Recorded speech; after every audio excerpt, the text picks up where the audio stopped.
呢間米芝蓮食肆，我曾經光顧過，不過因為年代久遠，已經唔係太記得。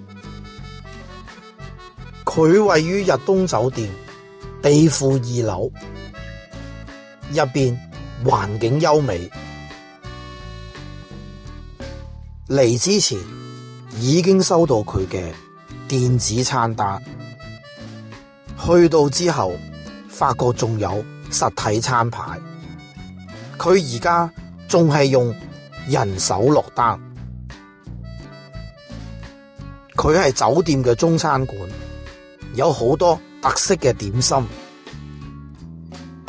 今次係周日11點半嚟到，3個人食咗626蚊，呢個已經係折扣之後嘅價錢。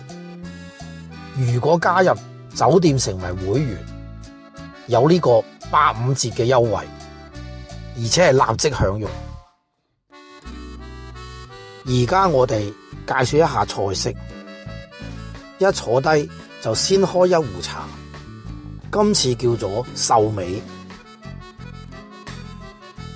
佢嘅前菜係乾煸四季豆，都幾可口。跟住去到點心部分，蒸點方面我叫咗蠔皇叉燒包，一份有3個包。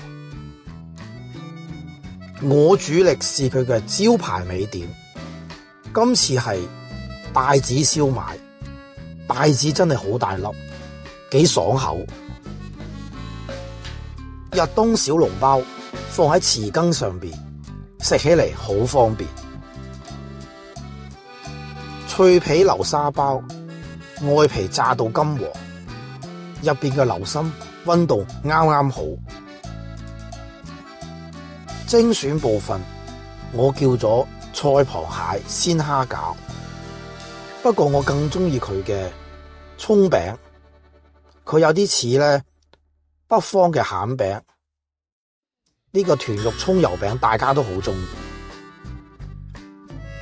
腸粉方面我叫咗佢哋嘅招牌叉燒腸粉，但今次反而冇咧單點佢嘅叉燒，因為人數太少。嚟過生日點咗壽桃，點埋蠟燭都幾有氣氛。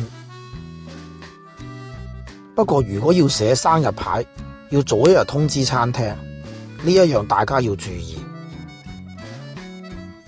呢度環境舒適，食物美味，服務態度都幾好。嚟呢度過生日都係一個唔錯嘅體驗。見到同場有其他人慶祝生日，好有共鳴。